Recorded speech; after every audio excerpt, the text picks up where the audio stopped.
This is Reynolds, and this is my story. Today's the 1st of October. It's a month where we're all going to see a certain color in order to raise awareness. We all know what that color is. We all know what the awareness is for by now. But there's one thing that's going to be swept away in all this awareness. It's another color and something else that is even as deadly as the thing that they're trying to bring awareness to. October has another color and another awareness month. I'm not talking about Halloween. I'm talking about the color purple for Domestic Violence Awareness Month. Now, for those of you who may not know, I was a victim of domestic violence. Not in the way you might think. I was never abused or beaten by a significant other. But I grew up in a home that was rife with domestic violence.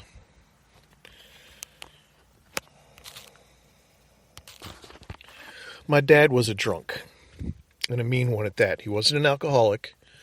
An alcoholic implies some form of acceptance of help, acknowledging that you have a problem, something that my dad never did. And he used to beat my mom on a constant basis. And Mom never left him, ever.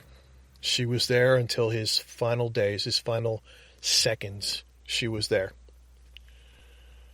And there were so many cases of abuse from my dad on my mom that I don't even remember all of them anymore. You would think something as horrible and brutal as watching your mom get beaten repeatedly by the man who allegedly claimed to love her. You would remember all of it, but it got to be so much that only two really stand out in my memory. The first one was my mom and I had gone to the supermarket. And this was back in the 1970s, so I must have been about, 7 or 8 years old maybe. I don't remember if this was the first one I remember or if the second one as I remember, but I'll be getting to the second one shortly. Back in those days, sodas came in not only 2-gallon bottles instead of 2 liters, but the bottles were glass and not plastic like they are today. And they were thick, heavy glass too. And my mom and I came home from shopping one night. And all I don't remember what time it was, but it was dark. But the supermarket usually wasn't open past 9, so it couldn't have been that late. And before my mom even got in the door, my dad was there waiting for her, drunk. And I don't even remember what he was angry about. It didn't take much to get him angry about anything. So they were arguing right there on the front doorstep in front of me. And my mom was holding a bag that had two 2-gallon bottles of soda, 2 glass 2-gallon bottles of soda. My dad took the bottles out of the bag with his bare hands. My dad had huge mitts. Palmed each of the bottles, one in one hand and one in the other, and he boxed my mother's ears with these glass bottles. If the bottles had broken, more than likely it would have killed my mother.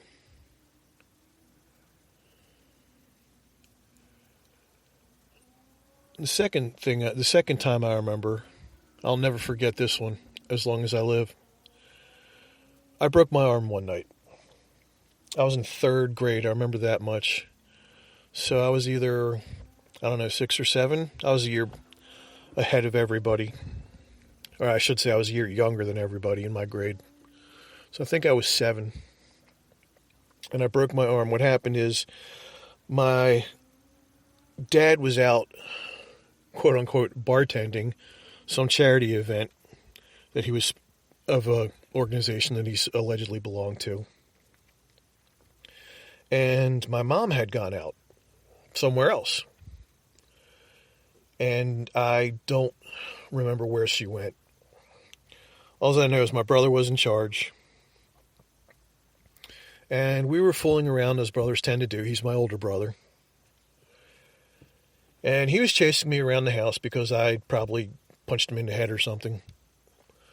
And we got into the foyer, which was, or the foyer, which was, had a linoleum floor. Gotta remember, this is still the 70s. And I was wearing socks. It was March, so it was still pretty cold. So I was wearing socks. And I'm running through the foyer. And my socks hit the linoleum. Lost my balance. Lost my footing, I should say. Stuck my arm out to brace the impact. And the arm, my right arm, just collapsed in on itself. Broke both bones in the forearm in 2 places. So I broke my arm in 4 different places. Funny thing, as an aside, I remember thinking about this the other day and thinking it wasn't a compound fracture, but the bones still need to be set. And I don't remember the doctor ever doing that. The pain must have been so bad that I just blocked that out of my mind. So, anyway, getting back to the story. So we go to the hospital. My brother calls my mom. My mom comes home. And she takes me to the ER. And I get a cast put on my arm up past my elbow. I was in a lot of pain still. Finally fell asleep. Woke up in the middle of the night to screaming. It was my mom. She was screaming. And my dad had blamed her for me breaking my arm, saying it was her fault that she left the house, because she left the house. He had her on the kitchen table. His knees had pinned her shoulders and arms down so she couldn't defend herself in any way, and he was just raining punches down into her face. And I screamed, and it didn't stop. And I didn't know what to do. And this was a secret I had to keep. We couldn't tell anybody that my dad was beating my mom, even though everybody knew it because there were so many times that my mom had called the police. And then after she called the police, she would refuse to press charges. And this was back during a time when police couldn't press charges if no one else pressed charges, like they can in some places now. So my dad always got away with it, and so he kept on doing it. Eventually he stopped. I don't know why, but eventually he stopped. He was still drunk and still an asshole,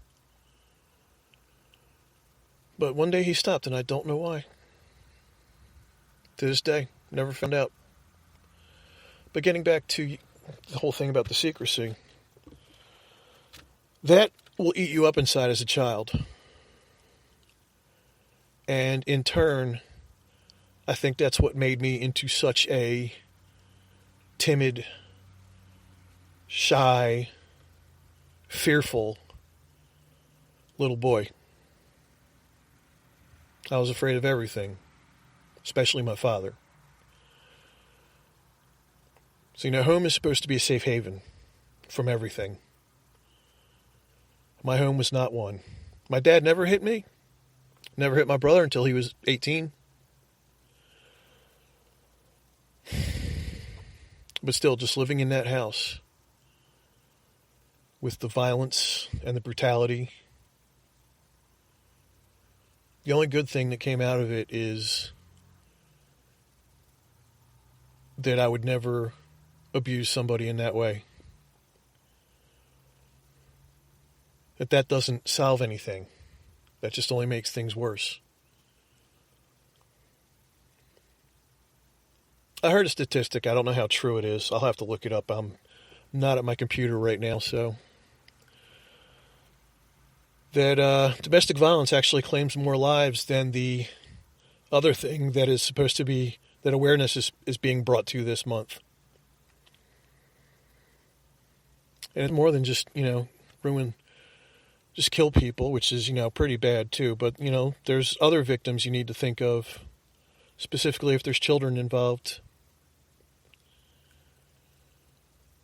And we don't think it's going on because most of the times you don't see it. But trust me, it is going on. Still to this day. There are still people out there who think it's their right, their God-given right, to beat their spouse, girlfriend, boyfriend, whatever. And especially with these issues with the NFL, you think more awareness would be brought to it, but I get the feeling that, like so many other things, as a society, our attention is going to be drawn to something else. Some other feel-good thing that we need to rally around. Remember the Ice Bucket Challenge? What happened to that? Do we not care about ALS anymore?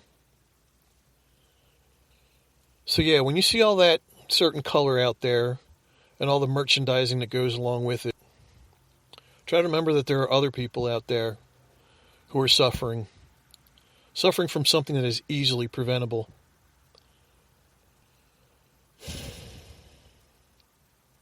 Something that should have been stopped a long time ago, but never was. This is Trench Reynolds, and this is my story.